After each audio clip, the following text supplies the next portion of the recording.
oil companies announced a rollback in local pump prices of oil products effective Tuesday, June 11. The price of gasoline will be cut by 60 centavos per liter and diesel by 1 peso and 20 centavos per liter. Kerosene will also decrease by 1 peso and 30 centavos per liter. Clean fuel will headline the price adjustments at 12:01 a.m. on Tuesday, while Jetty Petroleum, Petrogas, Shell Pilipinas, and Sea Oil will follow at 6 a.m. Industry players are slashing the prices of the 3 petroleum products a week after implementing a mixed adjustment. Department of Energy Oil Industry Management Bureau Director Rodela Romero pointed at certain global events that prompted the pump price reduction, such as the extended global oil production cut.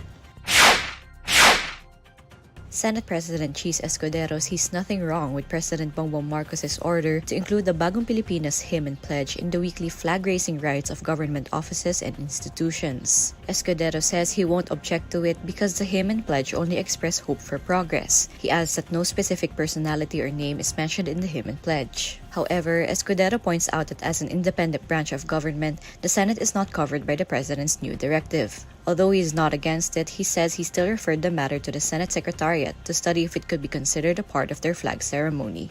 Marcos's order is contained in Memorandum Circular No. 52, which was issued on June 4 but was only released to the media on Sunday, June 9. In the circular, all government agencies and instrumentalities and educational institutions are directed to integrate the recital of the Bagong Pilipinas hymn and pledge in the conduct of weekly flag ceremonies, subject to existing laws, rules, and regulations. Local government units are encouraged to do the same. But a teachers group has expressed opposition to Marcos's directive. According to the Teachers' Dignity Coalition, the directive is reminiscent of political propaganda tactics seen during the martial law era. Senate President Cheese Escudero wants to review the new Senate building after learning about the expenses needed to complete its construction.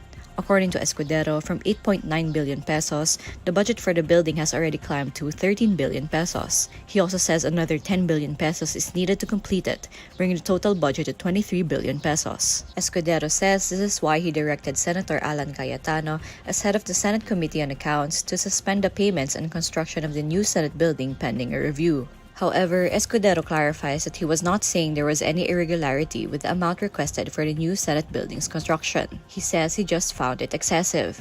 According to Escudero, he decided to suspend construction work on the new Senate building after receiving a detailed report and recommendations from Cayetano on Friday, June 7. In a press release, the Senate chief cites the preliminary review conducted by Cayetano's committee, which revealed numerous variations, deviations, and modifications to the project that have not been properly validated. These changes have resulted in additional expenses amounting to 833 million pesos, which is nearly 10% of the original contract price. Aside from compelling the Department of Public Works and Highways to create a high-level liaison team for the project, Cayetano in his report also suggests engaging a third-party construction management team to help clarify and validate the project to date, both technically and financially. The contractor of the new Senate building is Hillmarks Construction Corporation, the same company investigated by the Upper Chamber in 2014 in connection with the allegedly graft-ridden construction of the 2.3 billion peso Makati City Hall Building 2.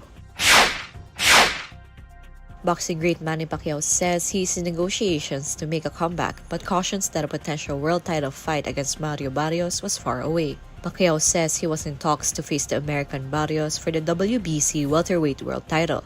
He points out that potential fight may happen by November or December. Meanwhile, Pacquiao has signed up to fight a 3-round exhibition bout against Japanese mixed martial artist Chihiro Suzuki next month in Saitama, Japan. Pacquiao will fight Suzuki on July 28 in a 68kg boxing match of 3 rounds at 3 minutes each with no judge's decision. Pacquiao, who is now 45 years old, earlier admitted defeat in his bid to fight at next month's Paris Olympics when the International Olympic Committee rejected a special request for him to take part. The International Olympic Committee has an age limit of 40 for Olympic boxers.